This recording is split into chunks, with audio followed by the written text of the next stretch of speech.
একটা অদ্ভুত বিষয় দাঁড়ালো যে এক এনসিপি কে সামাল দিতে দিতে মনে হয় ইসির জীবন শেষ। বিষয়টা হচ্ছে সেই শাপলা শাপলা দিতেই হবে। আর ইসি বলছে কোনো উপায় নেই, তাদের তালিকার মধ্যে প্রতীক তালিকার মধ্যে শাপলা নেই।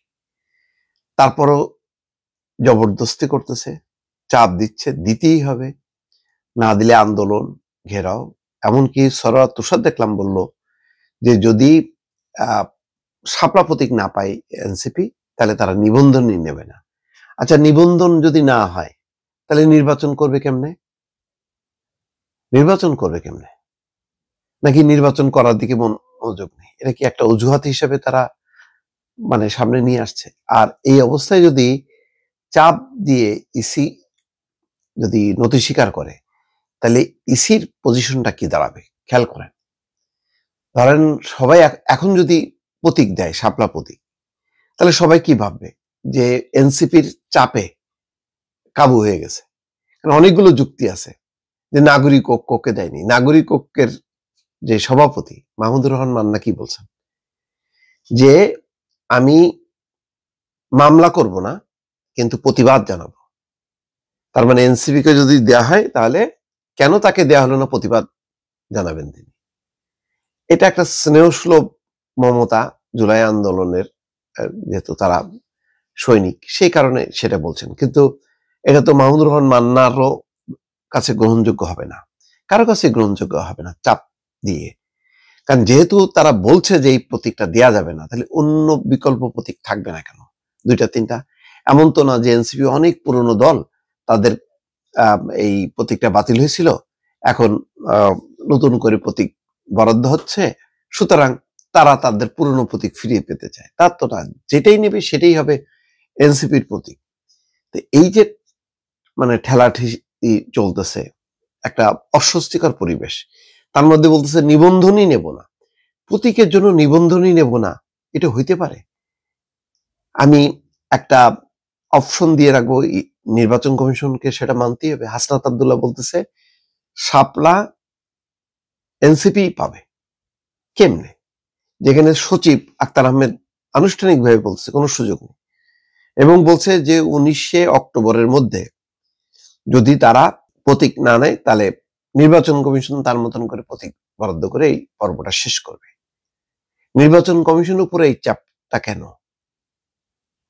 সুষ্ঠু নিরপেক্ষ নির্বাচনের অনেক ইস্যু হইতে পারে, সেটা নিয়ে চাপাচাপি হইতে পারে, সেটা নিয়ে বক্তব্য থাকতে পারে, কিন্তু একটা প্রতীক নিয়ে এমন না যে এটা বহু মানুষের দাবি, বহু রাজনৈতিক দলের দাবি। এটা একটা দলীয় দাবি যেটা তারা নিয়ম অনুযায়ী পারছে না।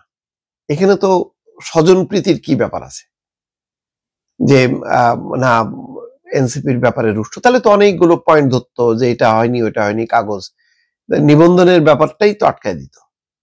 নির্বাচন কমিশন একটা সাংবিধানিক প্রতিষ্ঠান, তার তো ক্ষমতা আছে, তার উপর কে প্রেসার দেবে? এখন কি দলীয় সরকার আছে? ইউনূস সরকার ডেকে বলতে পারবে যে শাপলা দিয়ে দাও? পারবে না তো। তাহলে কি দাঁড়াচ্ছে? এটা খুবই অদ্ভুত ব্যাপার। এরকম পরিস্থিতি, এটা অনাকাঙ্ক্ষিত।